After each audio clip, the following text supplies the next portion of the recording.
बहुत दूर एक गांव के किनारे एक घना जंगल था।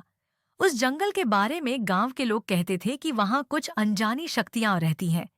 गांव के बड़े बूढ़े हमेशा बच्चों को हिदायत देते थे कि उस जंगल की ओर कभी न जाए। लेकिन युवा और साहसी अर्जुन की जिज्ञासा ने उसे उस जंगल की ओर खींच ही लिया। एक दिन जब सूरज ढल रहा था और गांव के लोग अपने घरों की ओर लौट रहे थे, अर्जुन ने अपने दोस्तों से कहा। आज मैं उस जंगल का रहस्य जानकर ही लौटूंगा। दोस्तों ने उसे रोकने की कोशिश की, लेकिन अर्जुन की जिद के आगे कोई नहीं ठहर सका। अर्जुन ने अपनी तलवार ली और चुपचाप जंगल की ओर चल पड़ा।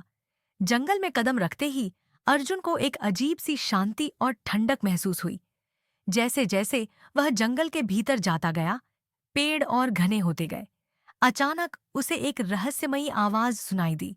उसने चारों ओर देखा, पर कुछ नजर नहीं आया। वह धीरे धीरे आगे बढ़ता गया। कुछ देर बाद अर्जुन एक पुराने और खंडहर हो चुके मंदिर के पास पहुंचा। मंदिर के दरवाजे पर एक चमकीली रोशनी जल रही थी, जो कहीं से भी सामान्य नहीं लग रही थी। अर्जुन ने हिम्मत जुटाकर दरवाजा खोला। अंदर एक प्राचीन मूर्ति थी, जिसके चारों ओर सोने चांदी के गहने बिखरे हुए थे। अर्जुन की आंखें चौंधिया गईं। जैसे ही अर्जुन ने उन गहनों को छूने का प्रयास किया, एक तेज गरज के साथ दरवाजा बंद हो गया। अचानक मूर्ति के पास एक बूढ़ा साधु प्रकट हुआ। साधु ने गंभीर स्वर में कहा, जो तुमने देखा वह मोह माया है।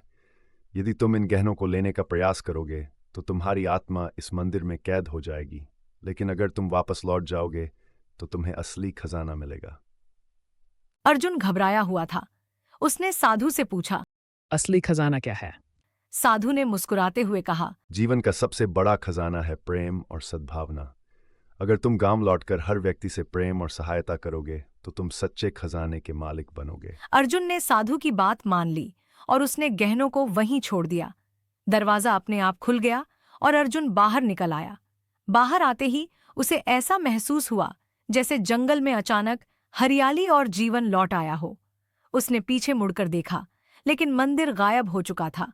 अर्जुन गांव लौट आया और उसने साधु की बातों को अमल में लाना शुरू कर दिया। धीरे धीरे उसने गांव के हर व्यक्ति की मदद की और उसके जीवन में खुशी और संतोष का सच्चा खजाना मिल गया। सीख: सच्चा खजाना भौतिक वस्तुओं में नहीं, बल्कि प्रेम, सद्भावना और परोपकार में है। Please like, share and subscribe my YouTube channel और ऐसे ही नए अपलोडेड वीडियो के लिए बेल आइकन दबाना ना भूलें, जिससे हमारी न्यू अपलोडेड वीडियो आप तक सबसे पहले पहुंच सके।